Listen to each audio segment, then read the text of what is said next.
mereka bisa mulai menggunakan speaker itu sebelum adzan dan setelah adzan, bagaimana menggunakan speaker di dalam dan seterusnya. Tidak ada pelarangan. Ini aturan ini dibuat semata-mata hanya untuk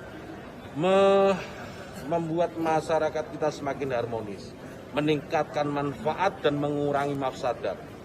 Jadi menambah manfaat dan mengurangi ketidakmanfaatan.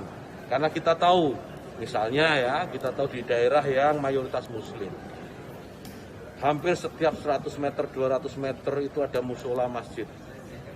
Ya, bayangkan kalau kemudian dalam waktu yang bersamaan mereka semua menyalakan toanya di atas, kayak apa? Itu bukan lagi syiar, tapi menjadi gangguan buat sekitarnya.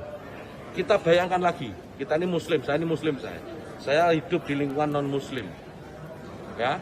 Kemudian rumah ibadah saudara-saudara kita non muslim itu bunyikan toa sehari 5 kali dengan kenceng-kenceng secara bersamaan.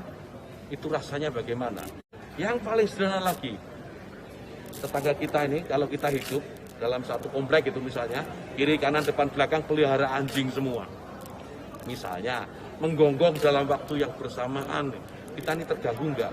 Artinya apa? Bahwa suara-suara ini, apapun suara itu ya, ini harus kita atur supaya tidak menjadi gangguan. Ya, speaker di musola masjid monggo dipakai, silahkan dipakai, tetapi tolong diatur agar tidak ada yang merasa terganggu, agar niat menggunakan toa, menggunakan speaker sebagai sarana, sebagai wasilah untuk syiar, melakukan syiar tetap bisa dilaksanakan tanpa harus mengganggu mereka yang mungkin tidak sama dengan keyakinan kita, berbeda. Salam toleransi dan salam dari saya yang beragama Kristen Protestan. Jujur Pak, saya yang agama Kristen saja mendengar apa yang Bapak katakan sangat meresahkan bagi saya. Apalagi saudara-saudariku yang Muslim. Pak, katakan sesuatu dipikir dulu Pak. Saya di Papua, saya orang Papua. Bapak tahu kan, toleransi di Papua itu sangat besar. Dan saya 25 tahun hidup, rumah saya di pinggir masjid. Berdekatan sekali.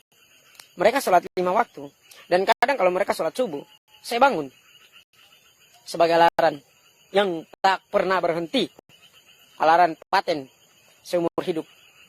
Bahkan sampai nanti Bapak juga mati, saya mati. Dunia kiamat pun, sebelum dunia kiamat pun itu jadi alarm paten seumur hidup.